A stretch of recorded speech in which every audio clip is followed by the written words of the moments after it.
Kasaragod government കോളേജിലെ ragging പരാതിയിൽ 13 വിദ്യാർത്ഥികളെ സസ്പെൻഡ് ചെയ്തു.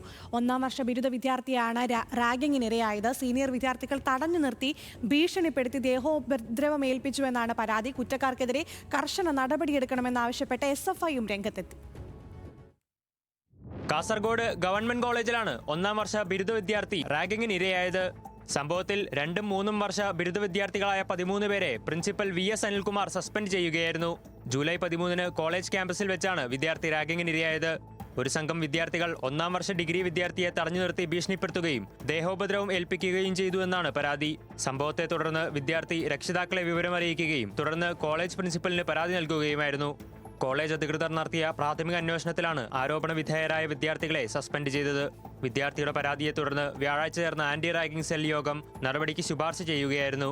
ഇരയായ വിദ്യാർത്ഥി പോലീസിലും പരാതി നൽകിയിട്ടുണ്ട്. കഴിഞ്ഞ വർഷം കോളേജിൽ നിന്ന് അച്ചടക്ക നടപടിയെടുത്ത വിദ്യാർത്ഥികൾ ഉൾപ്പെടെ 4 പേർ പുറത്തുനിന്നെത്തി റാഗിംഗ് ചെയ്തതായും പരാതിയിൽ പറയുന്നു. കുട്ടിയുടെ മൊഴിയെടുത്ത് പോലീസ് വിശദമായി അന്വേഷണം ആരംഭിച്ചു. സംഭവത്തിൽ വിശദമായ അന്വേഷണം ആവശ്യപ്പെട്ട് SFI ഉൾപ്പെടെ രംഗത്തെത്തിയിട്ടുണ്ട്. ന്യൂസ് മലയാളം, കാസർഗോഡ്.